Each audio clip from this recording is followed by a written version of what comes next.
திராவிட முன்னேற்ற கழகத்துக்கும் விடுதலை சிறுத்தைகள் கட்சிக்கும் தொகுதி பங்கீடு பேச்சுவார்த்தை சுமூகமாக முடிவடைந்து கையெழுத்தாகக்கூடிய கட்டத்துக்கு வந்திருக்கிறது.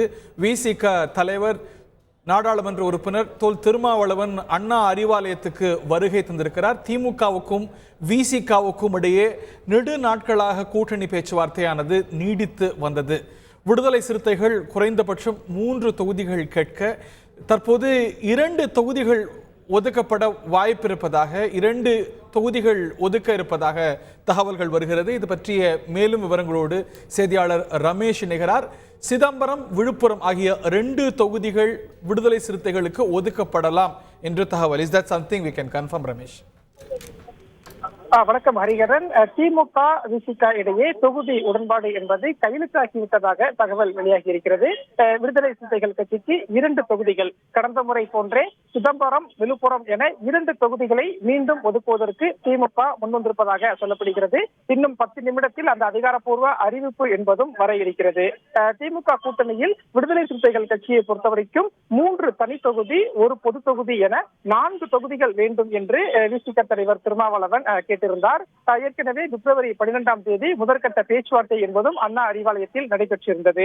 ஆனால் அதற்கு பிறகு 2ஆம் கட்ட பேச்சுவார்த்தை நடைபெறுவதில் தொடர்ந்து தாமதம் வந்தது.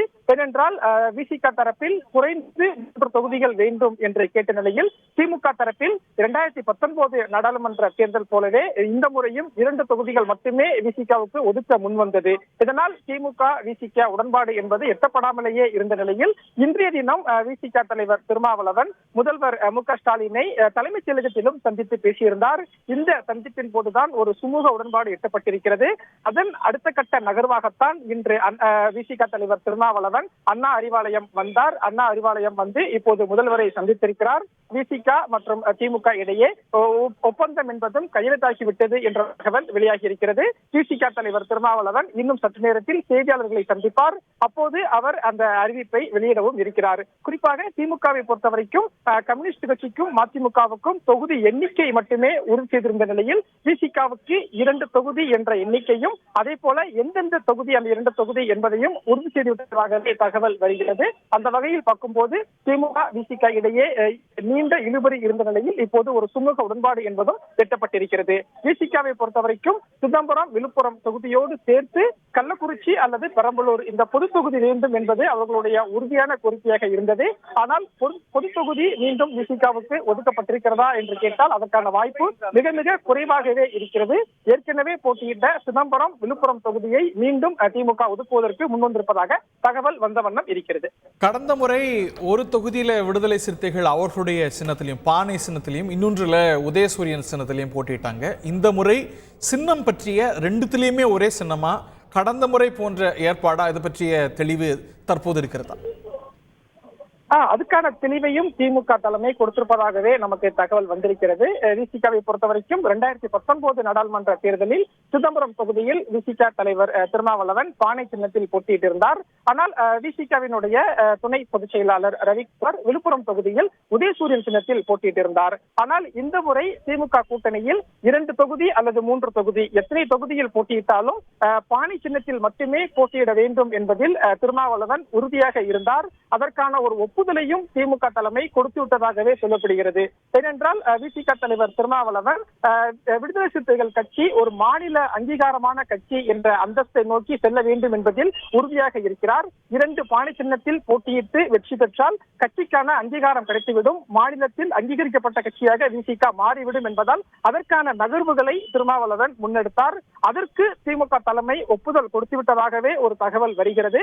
அதற்கான அதிகாரப்பூர்வ அறிவிப்பு என்பதும் இன்னும் 10 to 15 நிமிடத்தில் நமக்கு தெரிய வரும். அப்போது சிதம்பரம், விழுப்புரம் தொகுதியில் விசிக தொடர்ந்து பானை சின்னத்திலேயே போட்டியிடுமா அல்லது ஏதேனும் ஒரு தொகுதியில் கடந்த முறை போல உதயசூரியன் சின்னத்தில் போட்டியிட வாய்ப்பு இருக்கிறதா என்ற கேள்விக்கெல்லாம் நமக்கு பதில் கிடைக்கும்.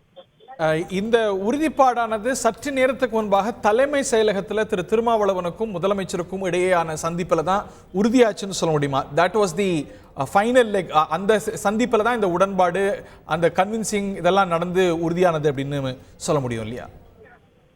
நிச்சயமாக நம்ம விசிக தரப்புலையும் சரி திமுக தரப்புலையும் சரி தொடர்பு கொண்டு பேசணும். அப்போ அவங்க நம்ம கிட்ட சொல்லக்கூடிய தகவல் என்ன அப்படின்னா, முதல்ல விசிக கிட்ட பேசும்போது திமுகவினுடைய பேச்சுவார்த்தை குழுவை சந்திப்பதற்கு முன்னாடி விசிக தலைவர் திருமாவளவன் திமுக தலைவரை தான் நேரில் சந்திப்பார். அதற்கு பிறகுதான் இந்த தொகுதி உடன்பாடில் ஒரு சுமூக உடன்பாடு எட்டப்படும் என்று சொல்லியிருந்தார்கள். கடந்த 3 நாட்களுக்கு முன்பு கூட நம்ம இது ஒரு முக்கிய செய்தியா வெளியிட்டு இருந்தோம். அந்த வகையில தான் பேச்சுவார்த்தை குழு சந்திப்பதற்கு முன்னாடி திருமாவளவன் தலைமைச் செயலகத்தில் முதல்வரை சந்தித்தார். அப்போது திருமாவளவன் 3 தொகுதி வேண்டும் என்று உறுதியாக கேட்ட நிலையில் முதல்வர் இல்லை 2 தொகுதி ஒதுக்கீடு செய்கிறோம் என்று சொல்லியிருக்கிறார். எனவே திருமாவளவன் தலைமைச் செயலகத்துல பத்திரிகையாளர் சந்திப்பையும் கூட நடத்தாம அவர் மீண்டும் கட்சி அலுவலகம் சென்று விசிக நிர்வாகிகளோடு ஒரு ஆலோசனை நடத்தினார்.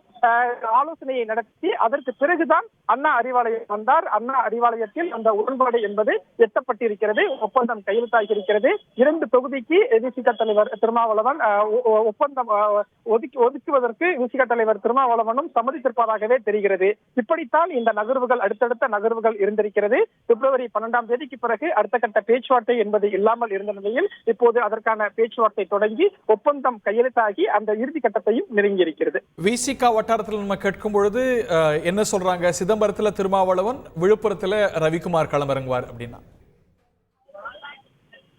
விசிக தரப்புல நம்ம இதை பத்தி கேட்ட போது அவங்க சிதம்பரம் விழுப்புரம் 2 தொகுதியும் மீண்டும் ஒதுக்கப்பட்டால் அதுல வேட்பாளர் மாற்றம் எதுவும் இருக்காது.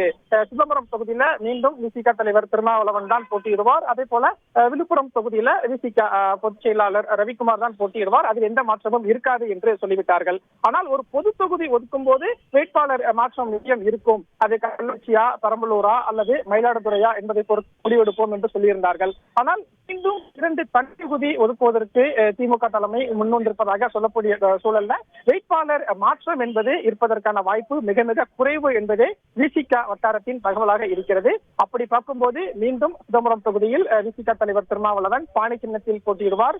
விழுப்புரம் தொகுதியை பொறுத்தவரைக்கும் விசிகவின் பொதுச் செயலாளர் ரவிக்குமார் மீண்டும் அவர் உதயசூரன் சின்னத்தில் இல்லாமல் பானை சின்னத்தில் இந்த முறை போட்டியிடுவதற்கான வாய்ப்பு அதிகம் இருக்கிறது என்பதே விசிக வட்டார தகவலாக இருக்கிறது. செய்திகளை உடனுக்குடன் தெரிந்து கொள்ள உடனே சப்ஸ்கிரைப் பண்ணுங்க.